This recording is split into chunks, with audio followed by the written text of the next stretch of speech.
বৈষম্যমুক্ত রাষ্ট্র বিনির্মাণে সরকারি কর্মচারী ব্যবস্থাপনা সংস্কারের ৮টি প্রস্তাবনা তুলে ধরেছে নবম ও তদূর্ধ্ব গ্রেডভুক্ত গণকর্মচারীর সমন্বয়ে গঠিত বৈষম্যবিরোধী গণকর্মচারী পরিষদ। ইতিমধ্যে আপনারা শুনেছেন যে আমরা এই নন ক্যাডার যে তকমাটা আমরা পেয়েছি, আমাদেরকে তকমাটা জোর করে দেওয়া হয়েছে। তো এটার জন্য আমরা যে বৈষম্যের শিকার হচ্ছিলাম, আমার সহকর্মী খুব সুন্দরভাবে আপনাদের সামনে উপস্থাপন করেছেন।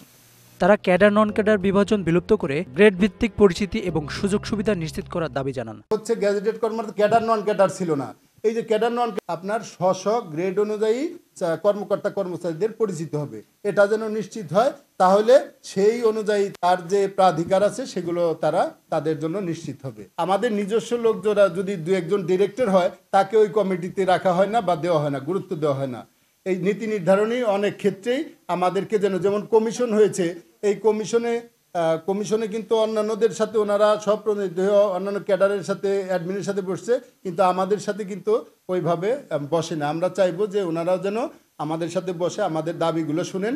অযৌক্তিক দাবি আমার মনে হয় যে এক টিউনে আপনারা নিশ্চয়ই একমত হবেন। নির্বাচন কমিশন বলেন, সবগুলো কিন্তু স্পেশালাইজ দপ্তর, সুতরাং স্পেশালাইজ দপ্তরগুলো এই স্পেশালাইজ মানুষগুলো দিয়ে পরিচালনা করতে হবে। Bangla affairs news desk.